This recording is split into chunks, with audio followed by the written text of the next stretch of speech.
Hello, everybody, and welcome once again back to the show. Welcome back to By Design.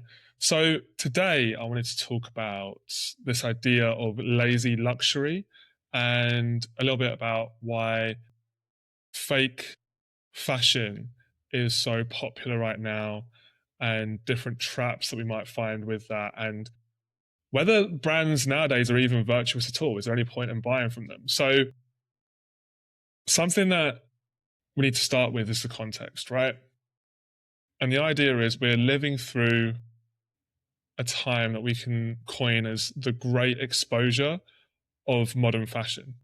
For decades, high-end brands have lived behind a kind of curtain of prestige, but the internet and globalization and the shrinking of the world has completely removed that curtain, that illusion.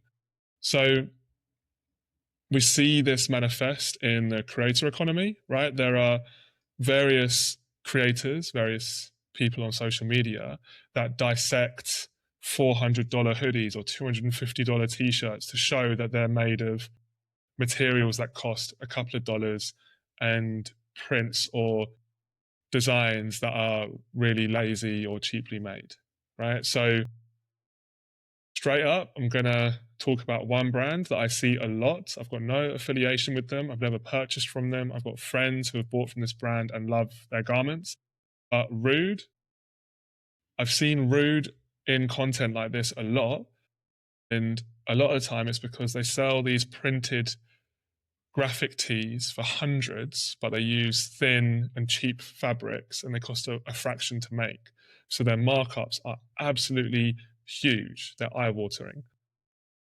There's also a change in the way that we see, especially in the fashion industry, the label Made in China.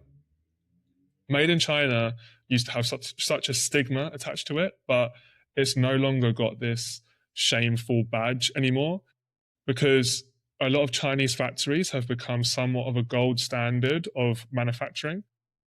Outside of maybe Portugal and Italy, I think, but the likes of Oren John and his community, like they go to China, they go to these factories, and it's all cutting edge stuff when it comes to fashion and luxury product. So the idea that made in China is stigmatized and indicates a low quality product is really gone now. And these Chinese factories, I don't know how long this has been established for, but in 2025, I got involved a little bit. I'm not going to lie. These Chinese factories have realized that they don't need the middleman, they don't need the brand. They can sell, or these distributors in China can sell garments that may not be from the brand, but they're selling really high quality garments that rival the genuine brands directly to the consumer at a fraction of the price. I won't expose the exact brands that have been duped or knocked off by China, but it wouldn't surprise me if the dupes, having seen them, have come directly from the same factories that the official brands are using to make their merch, because the quality is really, really high. Yeah, you might wear a medium in the UK, but you're wearing a double XL because you got it from China and this is what the Chinese sizes are or whatever. But the quality is really, really high. And I've purchased garments where the retail price in the UK probably 120 to 150 pounds, and I've got it for like 25 pounds. And I've spoken to friends in the industry about it. They're like, oh, you got the new whatever. And I'm like, oh, mate, it's from China. And they look at it and they can't tell, right? They cannot tell. So really, if you're buying the real thing, we're buying the brand itself rather than the garment. That's what it's become, because the fakes can rival the quality of the real thing, right? But there's one thing that a factory in China cannot copy, and it's the soul of a brand, right? Whilst consumers have realized that the brand name, or a lot of consumers anyway, including me, have realized that the brand name markup is just taxing your ignorance, right? That entire extra price that you pay is just is basically ignorance, or you're just buying the brand name, right? If the quality is the same, why would we pay for the logo? And this creates an open loop. If the product itself is just a commodity, then why do we need to buy from the brand? Commoditized products are a race to the bottom. We all know that, because commodities don't compete on value offered, they compete on price. It's a race to the bottom. So why is it that we treat clothing differently? Because we perceive value through not even the name, because you can wear the name on the garment from a fake or from China or Vietnam or whatever. You can wear the name, right? We're purely buying the idea that we've bought it from the official channel. But it's a commodity. The value is still intrinsically the same unless we see value in buying from the .com. See what I mean? It doesn't make any sense. But there's one thing that a brand can have and can hold tangible value in, which then justifies the increase in price, and it's the brand's soul. So I want to use a case study here because, for one thing, I know I said I wouldn't mention any brands, but this brand has been knocked off more times than I can count, right? And I think the owner has realized that and has strategized to counteract that. So I want to talk about Corteiz, or Corteiz, however we pronounce it. So Clint 419 is the founder of Corteiz, based in London, streetwear brand, and it rose to prominence through what Samuel Ross has described as counterculture marketing and community-driven location drops. Okay, Samuel Ross only spoke about how it just is completely anti-establishment, it's completely counterculture. So, but the issue with Corteiz was that the lookbooks didn't match the street, in the sense of the lifestyle being sold with Corteiz in the lookbooks were not reflected, or it was not reflected through the people who bought the clothes itself. So my guess is that Clint saw that and decided to slightly tweak what Corteiz was all about. And now it's become, or at least for me anyway, it's become this way. It seems like this kind of communication has been a lot more common more recently. It's all about escaping your own Alcatraz. It's all about self-fulfillment, self-development, self-efficiency, self-proficiency, one of the two. It's all about self-development, developing oneself and getting better. So it's a shift from selling a rebellious look to selling this escape your own Alcatraz. Now that could be considered as its own rebellion, because it's the whole brand is against dogma, right? And it's against just fitting in with the status quo and actually like living life by design, really, like choosing what you want to do and actually doing it and developing yourself to achieve, right? The brand stands for working hard, self-belief, and discipline. And because of that, the hoodie becomes like a physical embodiment of that virtue.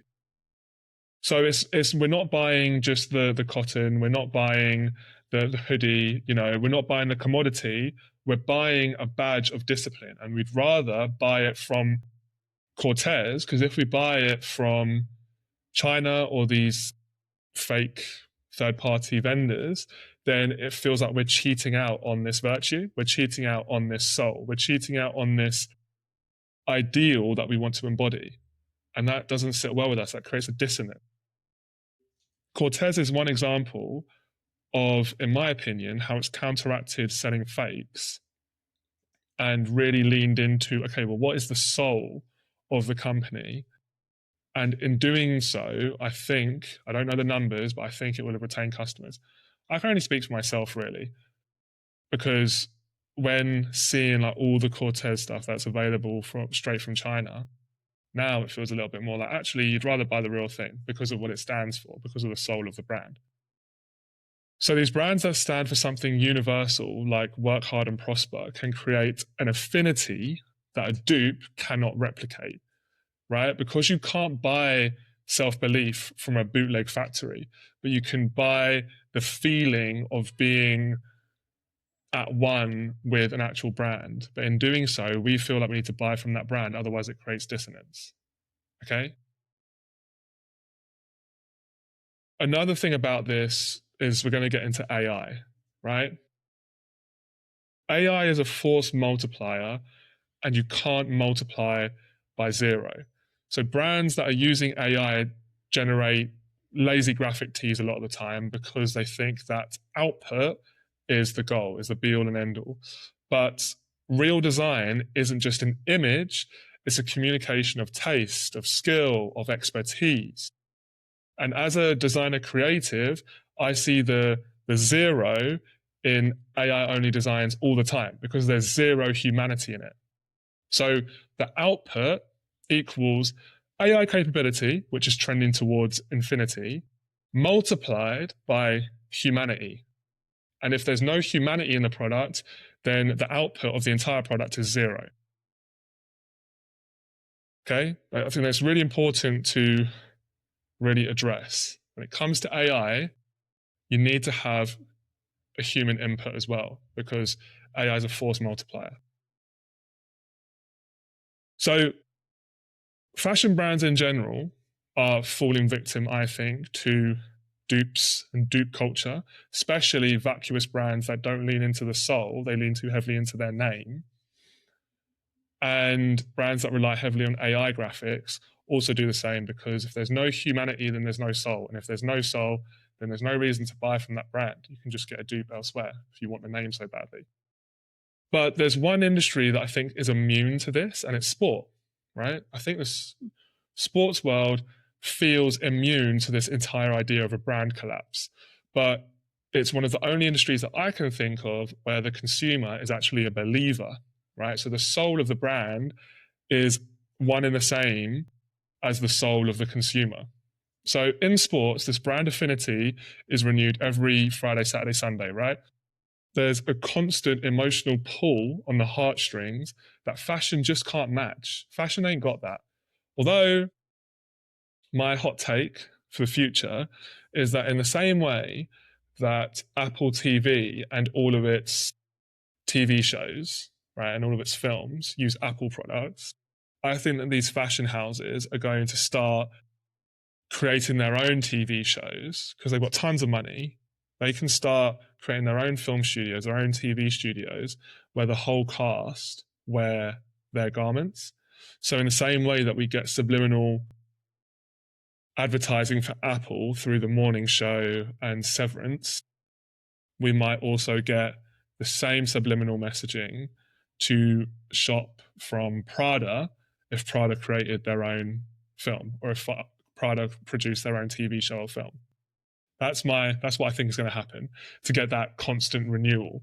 And I think tech understood this constant renewal before fashion did, because you've got the likes of Amazon, or also there's a lot more money in tech, but you've got the likes of Amazon and Apple and Disney creating their own streaming platforms, and they can just subtly hint at their existing products, whereas fashion hasn't done that as of yet.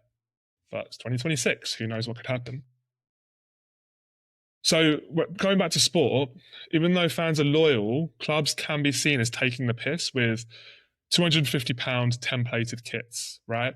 But it doesn't matter because there's still this perceived status in buying from the stadium shop.